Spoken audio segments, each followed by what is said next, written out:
하나님은 영이시니 예배하는 자가 영과 진리로 예배할지니라. 아멘.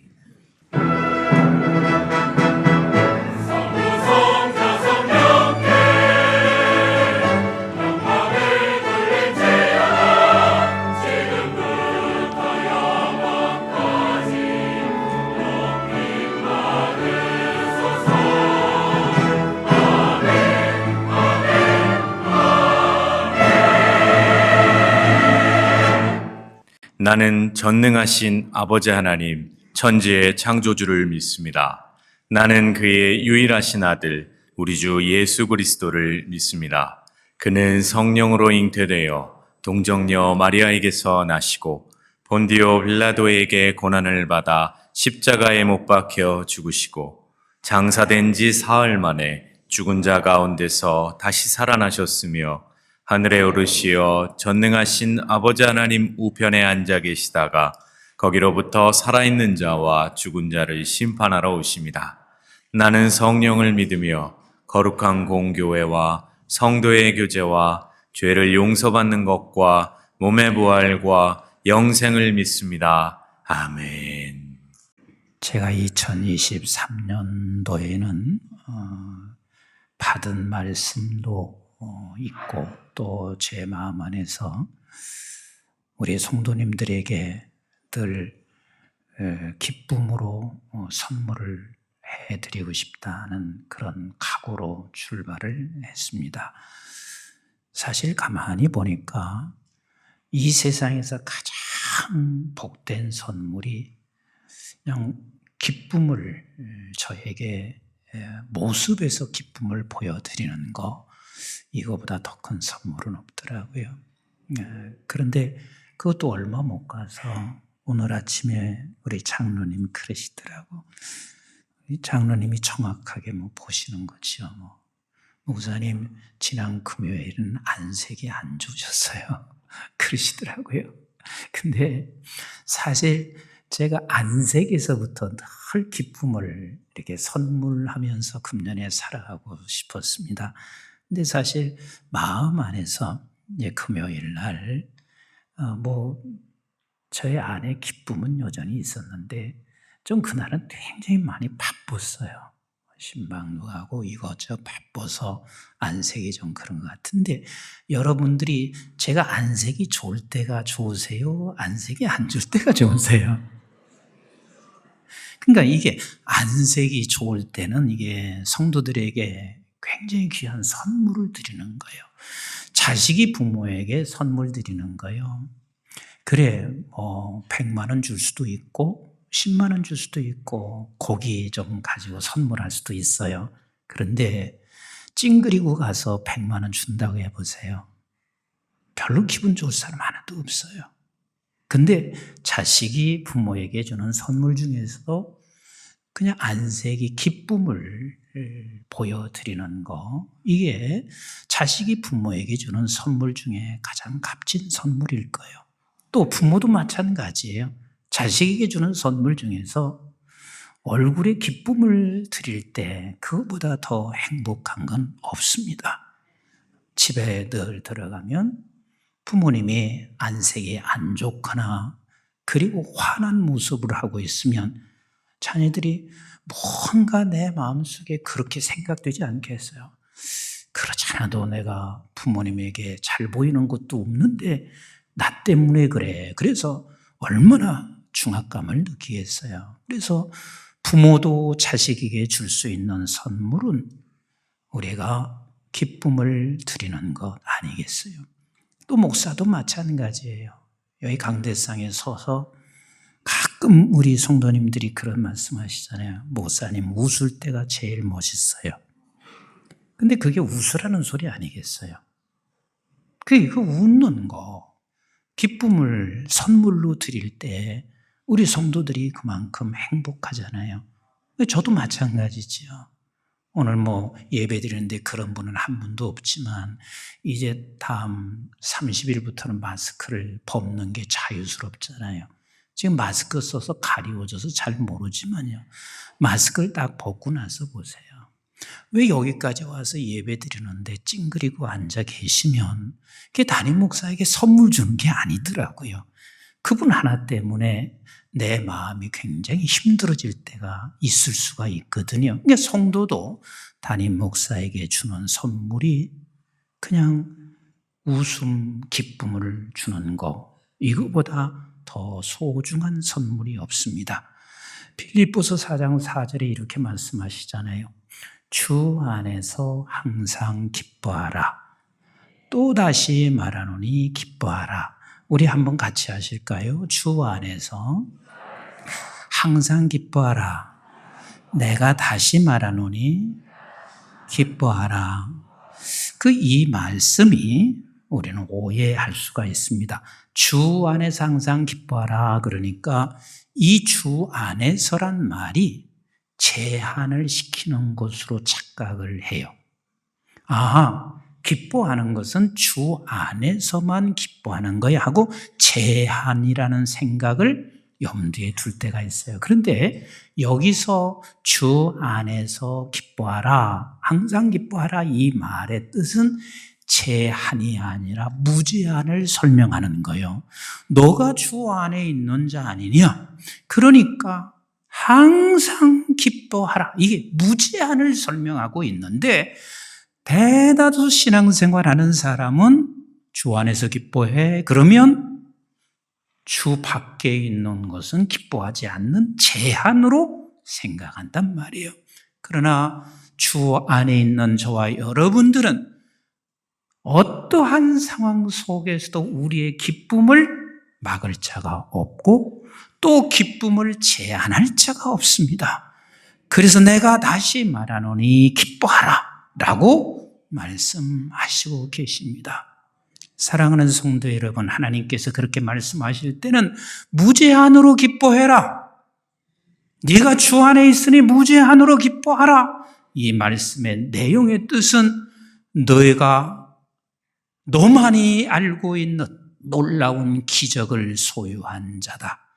네가 이런 기적을 소유한 자라는 사실을 네가 망각하지 않고 있다면 너는 어떤 상황에서도 네가 기뻐할 수 있는 자다라고 말씀하시고 계십니다. 우리는 분명한 기적을 소유한 사람입니다.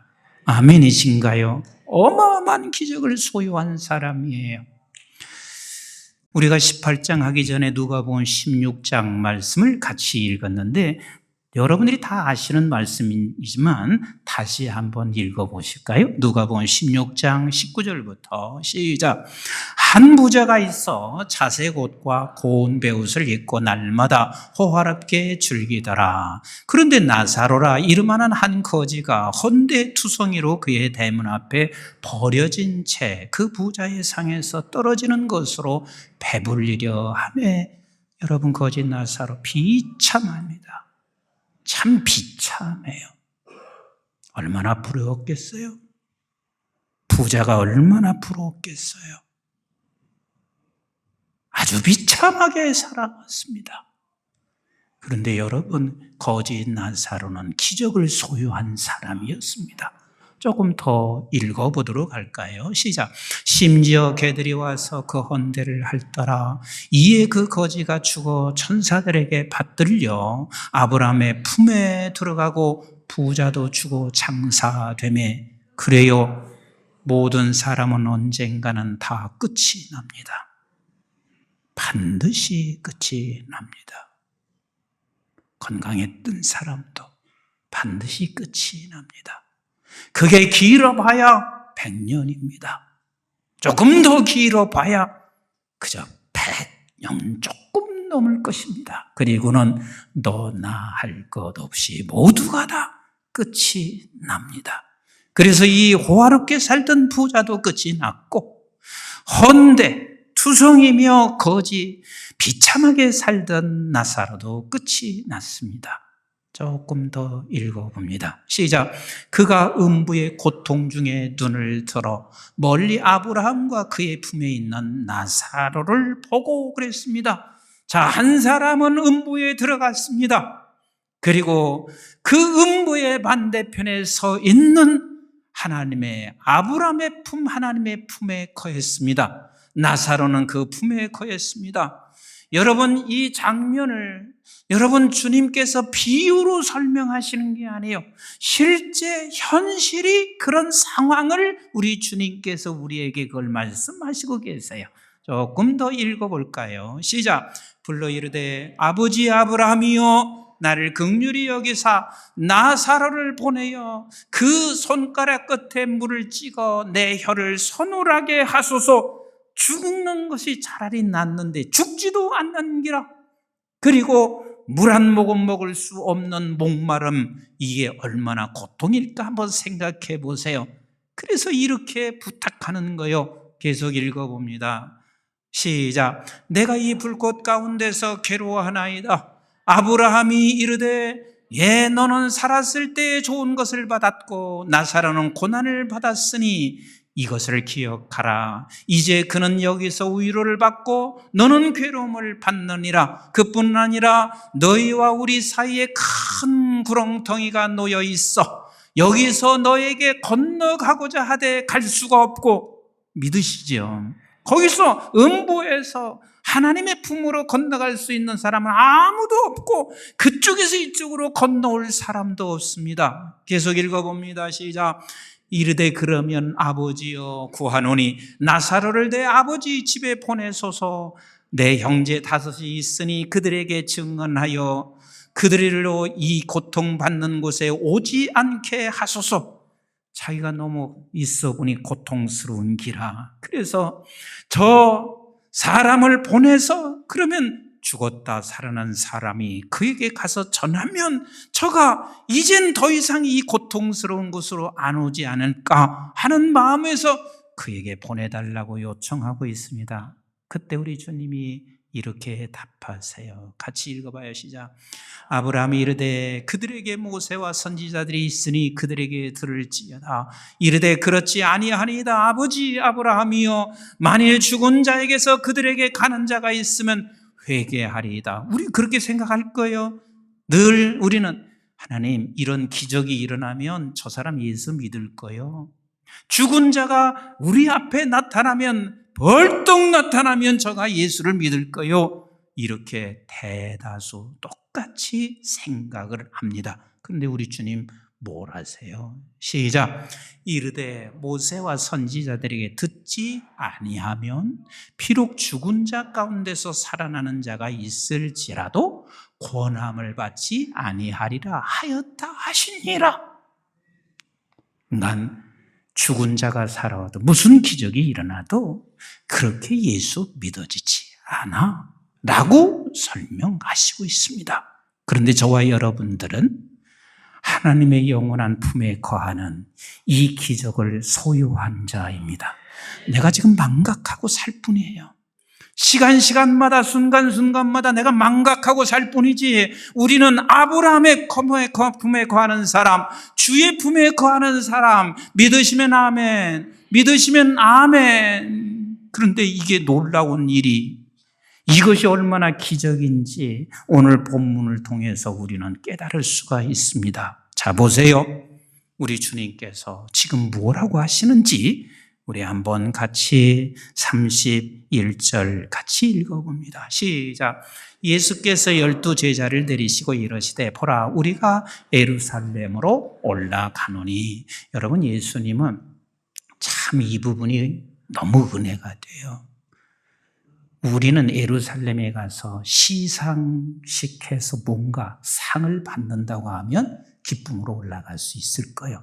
예루살렘에 올라가면 우리의 어떤 명예의 자리를 얻을 수 있다면 기쁨으로 올라갈 수 있을 거예요. 예루살렘은 도시니까 예루살렘에 올라가서 유학한다면 그렇게 얼마나 기쁘겠어요. 근데 예수님은 예루살렘으로 계속 올라가요. 어디서? 갈릴리로부터 계속 올라가세요. 근데 예수님은 아세요.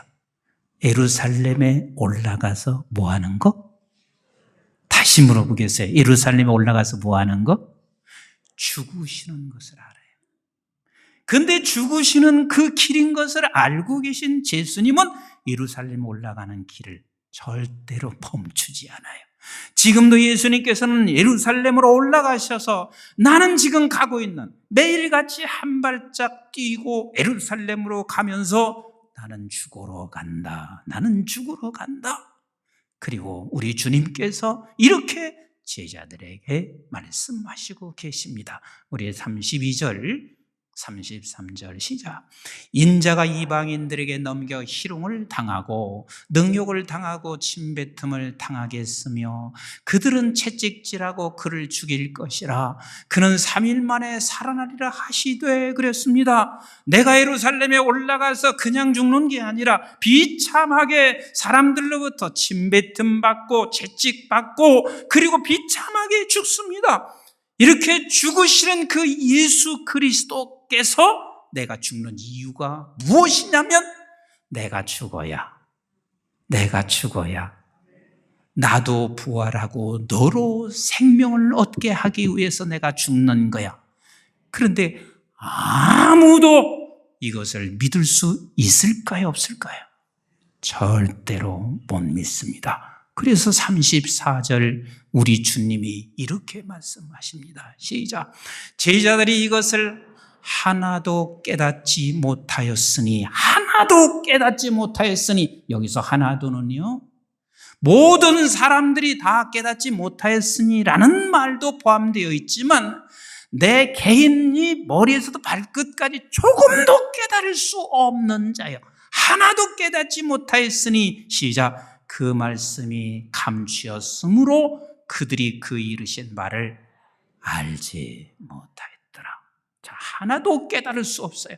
예수 그리스도의 십자가의 죽으심으로 말미암아 내가 영원한 기적, 즉 영원한 아버지의 품에 거하는 이 기적을 소유한다는 것이 예수가 죽어야 되는 거야. 예수 십자가의 죽으심으로 말미암아 내가 아브라함의 품에, 하나님의 품에 거하는 로또와도 비교할 수 없는 최고의 로또를 소유한다는 것, 하나도 깨닫지 못했습니다. 다시 하나도 깨닫지 못했습니다. 한 사람도 깨닫지 못할 뿐만 아니라 내 자기 스스로도 하나도 깨달을 수 없었습니다. 여기에 앉아 계신 한 분 한 분과 오늘 영상으로 가족에서 예배드리고 있는 한 분 한 분들, 그분 속에 기적이 없으면 이 자리에 올 수도 없습니다. 그런데 이 기적이, 하나도 깨달을 수 없는 이 기적이 우리 속에 이미 임했습니다. 여러분, 이것을 믿고 있다는 사실이 기적이 아니면 절대로 믿어질 수 없어요.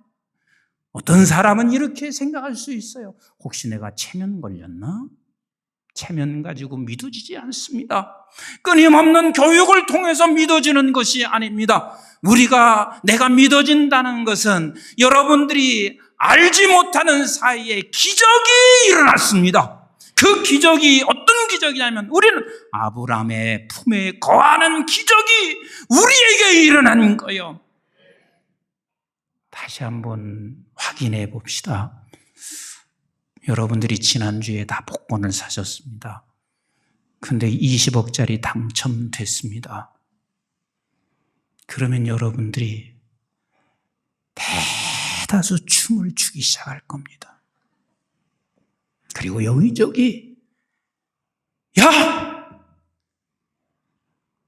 1등 로또 당첨됐어. 그러면 여러분들에게 정말 중심으로 대답해 줬으면 좋겠어요. 20억을 받으실래요? 아니면 영생을 받으실래요? 여전히 대답이 어려우신 것 같아. 20억이 더 커요? 영생이 더 커요? 다 지금 이렇게 생각하고 싶죠. 영생도 갖고 20억도 받고 싶으실 거예요.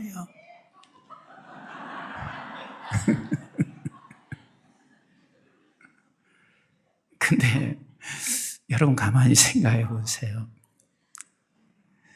제가 조금 돈 있는 분하고 이렇게 잠시 식사를 나눈 적이 있어요. 근데 가난한 저에게는요, 돈 100만 원이 크더라고요. 근데 그분은 100만 원은 돈이 아니더라고. 돈이 아니에요. 그러면 영생을 소유한 사람은요, 나 영생 소유하고 20억 다 가질래요, 이렇게 말 안 해요. 20억을 소유한 사람이요, 영생을 소유한 사람은 그냥 20억이 있으면 있는 것이고 없으면 없는 것이고 그래요. 이해가 가십니까? 이런 로또를 가진 자가 저와 여러분들이에요. 장례식에 갈 때마다 제가 항상 하나님, 내가 죽음 뒤에 하나님의 영원한 품에 안길 수 있다는 것보다 감사한 일이 없습니다. 그리고 죽으신 분에게도 이것보다 더 귀한 선물이 없다는 것을 저는 날마다 장례식에 갈 때마다 그걸 깨닫고 있습니다. 이것은 기적이에요. 주님이 말씀하시고 있잖아요. 아무도, 단 한 사람도, 하나도 예수 그리스도께서 십자가에 돌아가심으로 말미암아 우리에게 영원한 영생을 준다는 사실을 믿는 자가 아무도 없었는데 그것이 믿어졌다는 것이 그게 기적이잖아요. 그래서 여러 차례 여러분들에게 말씀드렸던 요한복음 1장 9절 말씀 같이 한번 읽어보도록 하겠습니다. 시작. 참 빛 곧 세상에 와서 각 사람에게 비추는 빛이 있었나니 그가 세상에 계셨으며 세상은 그로 말미암아 지은 바 되었으되 세상이 그를 알지 못하였고 그랬습니다. 그 주님 말씀 맞지요? 지금 나사로가 살아서 가도 저들이 못 믿어. 믿지 않아. 예수가 왔는데도 저들이 못 믿고 있습니다. 못 믿고 있습니다.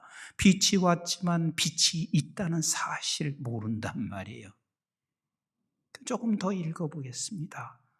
시작. 자기 땅에 오매 자기 백성이 영접하지 아니하. 못 믿으니 영접하지 않지요. 못 믿으니 영접하지 않지요. 계속 읽습니다. 시작. 영접하는 자 곧 그 이름을 믿는 자들에게는 하나님의 자녀가 되는 권세를 주셨으니 아니 왔는데도 못 믿는데 어떻게 그분을 영접하며 영접하지도 못하는 자에게 하나님께서는 그분을 믿으면 자녀가 되는 권세를 주신다고 말씀하시겠단 말이에요.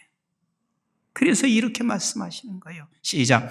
이는 혈통으로나 육적으로나 사람의 뜻으로 나지 아니하고 오직 하나님께로부터 난 자들이니라. 그러니까 하나님의 생명이 우리 속에 아버지께로부터 난다는 것은 내 노력으로 된 것은 아니란 말이에요. 예수 그리스도께서 그 십자가의 길을 걸으셔서 우리에게 생명의 씨를 주셨고 그리고 우리의 선배들이 그 십자가의 길을 또 걸어가심으로 말미암아 그 생명이 저희들 그리고 여기에 계신 모든 분들에게 영원한 생명이 우리 속에 있어서 저 그리고 여러분들은 그를 믿고 고백할 수가 있는 것입니다. 아멘이신가요? 그러면 여러분들이 이렇게 질문할 수 있습니다. 목사님, 나는 믿었다 안 믿었다예요.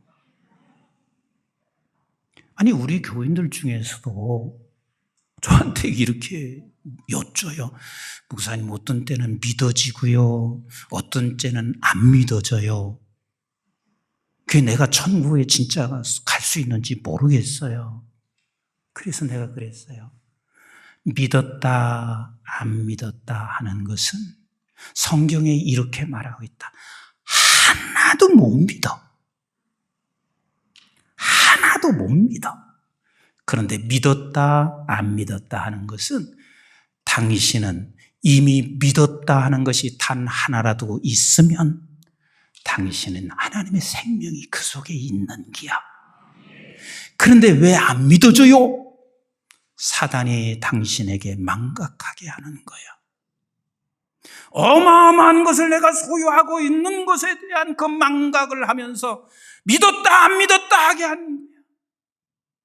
그래서 대다수 하나님의 사람들이 어떤 때는 믿고 어떤 때는 안 믿어질 때 우리는 이렇게 여러분들이 생각하시고 반드시 이렇게 몰아내셔야 돼요.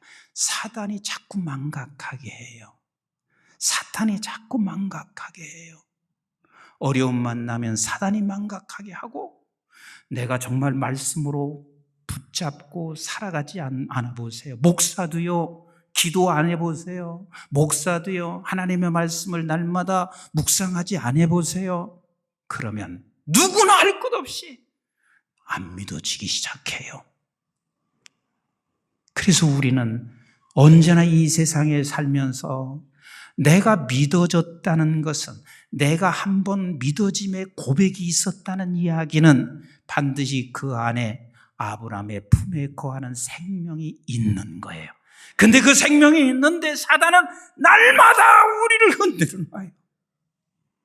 날마다 흔들어 놔.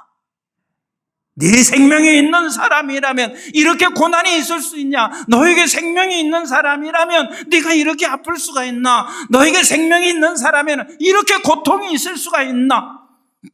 끊임없이 우리는 사단을 그리스도의 이름으로 물리치셔야 합니다.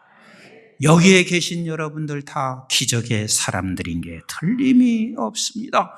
그래서 이 기적을 망각하지 않고 있다면, 적어도 우리는 망각하지 않는다는 사람이면, 시간마다 이것을 망각하지 않고 있다면 우리는 틀림없이 기뻐할 수 있을 것입니다.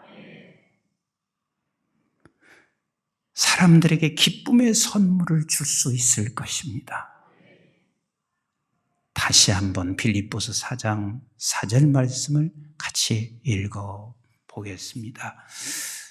빌립보서 4장 4절 시작. 주 안에서 항상 기뻐하라. 내가 다시 말하노니 기뻐하라.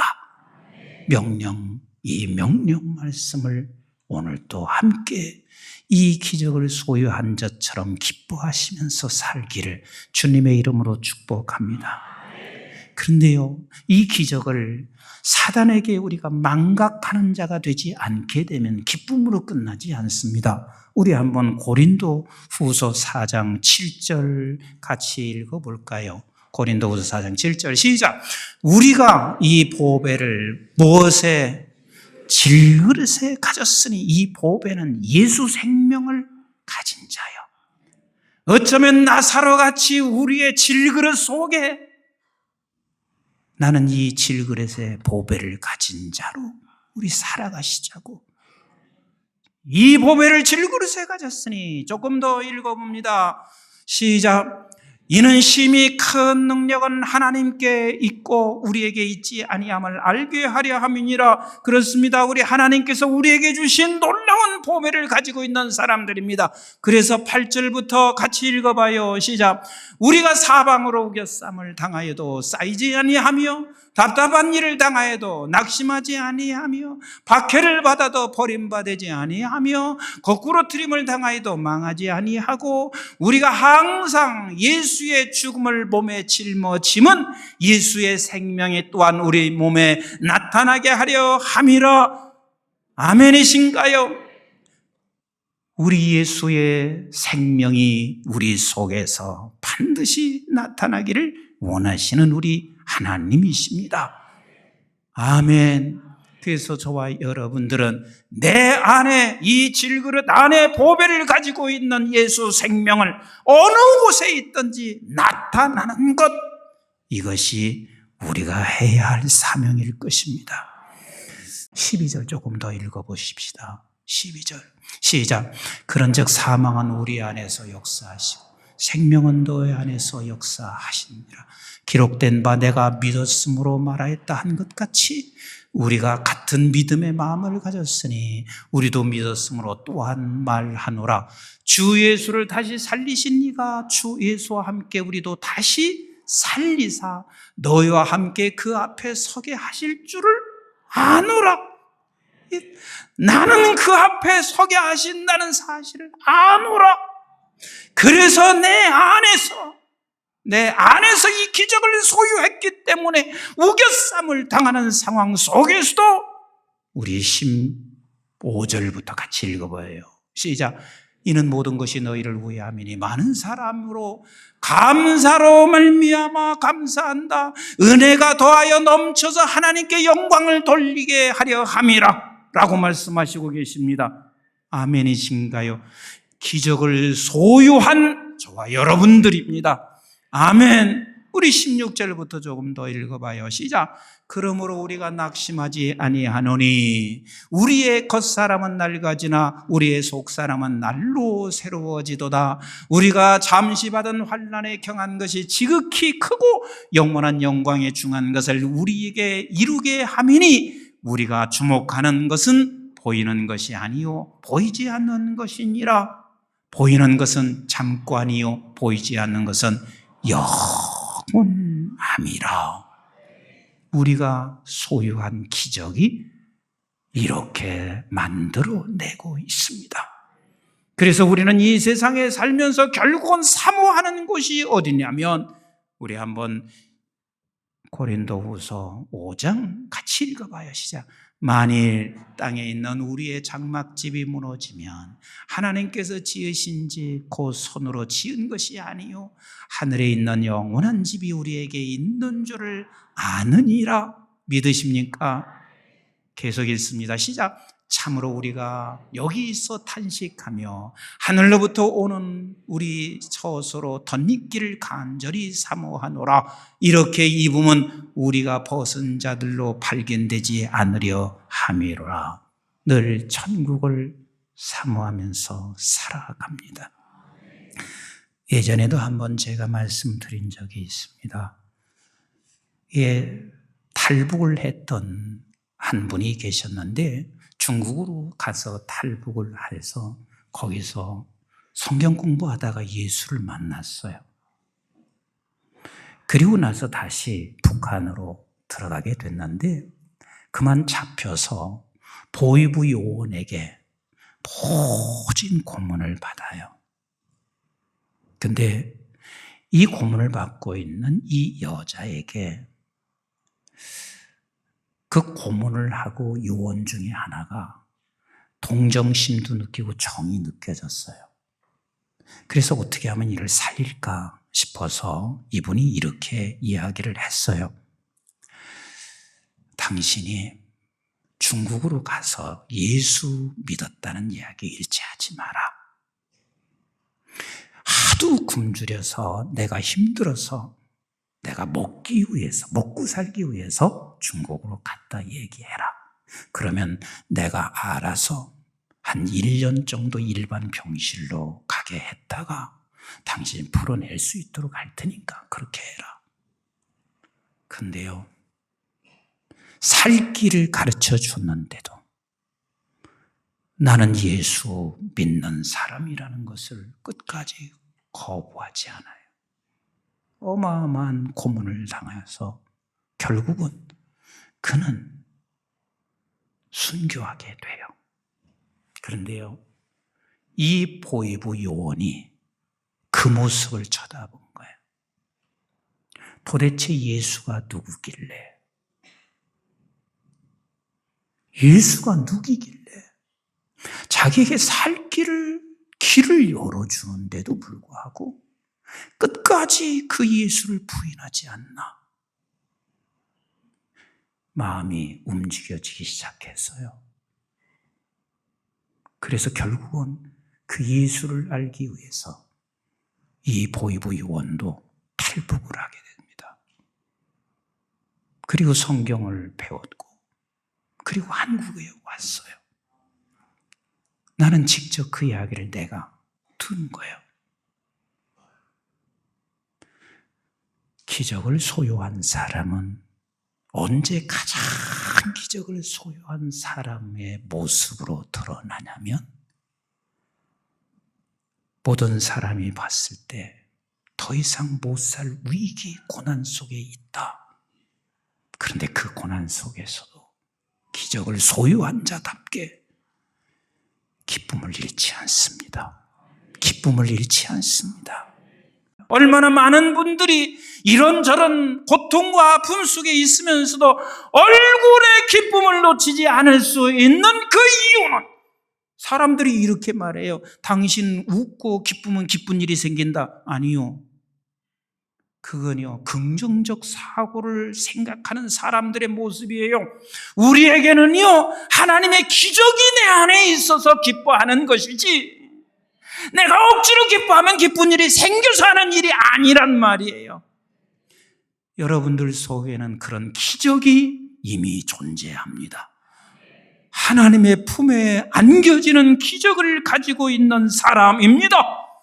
기적의 사람으로 우리 가정에서 함께 하시기를 주의 이름으로 축원합니다. 더 나아가서 임 목사를 비롯하여 우리 교회 성도님들 1년 동안 기적의 사람으로 어떠한 형편 속에서든 내 안에 가지고 있는 놀라운 기적으로 기쁨을 보여주며 기쁨을 선물하며 살아가는 우리 모두가 되시고, 이미 소유된 기쁨을 망각하지 않는 저와 여러분들이 되시기를 주의 이름으로 축복합니다.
높은 산이 거친 들이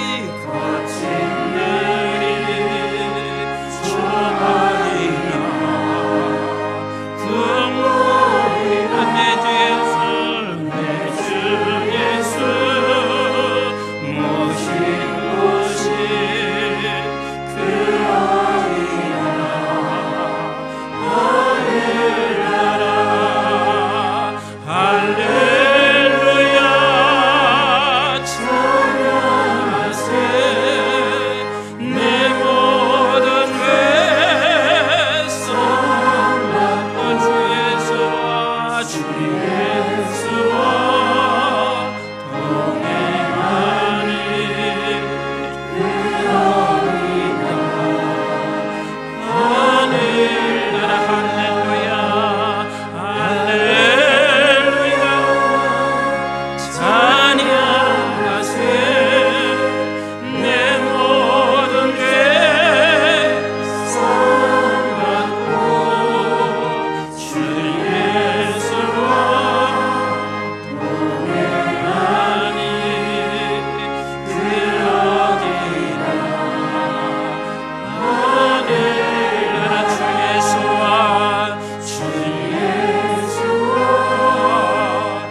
이제는 우리 주 예수 그리스도의 은혜와 저희들이 무엇이건대 영원한 생명을 허락해 주신 아버지 하나님의 만극하시고 극진하신 사랑과 성령님의 보호, 인도, 교통, 충만하심이 하나님 앞에 나와 예배하는 사랑하는 교우들, 가정에서나 그 초소에 예배하는 모든 자들에게 너는 기적을 소유한 자, 단 한순간도 망각하지 아니하고 기적을 가지고 있는 자답게 기쁨을 다른 사람에게 선물하며 보이며 살아 아버지 하나님의 영광이 드러나게 될 존귀한 주의 백성들 머리머리 위에와 저들의 가정과 직장과 기업과 자손, 특별히 한국중앙교회와 온 지구촌에 있는 선교지와 교회들, 민족, 그리고 방송의 가족들 위에 이제부터 영원토록 함께 하시기를 주님 이름 받들어 간절히 축원하옵나이다. 아멘.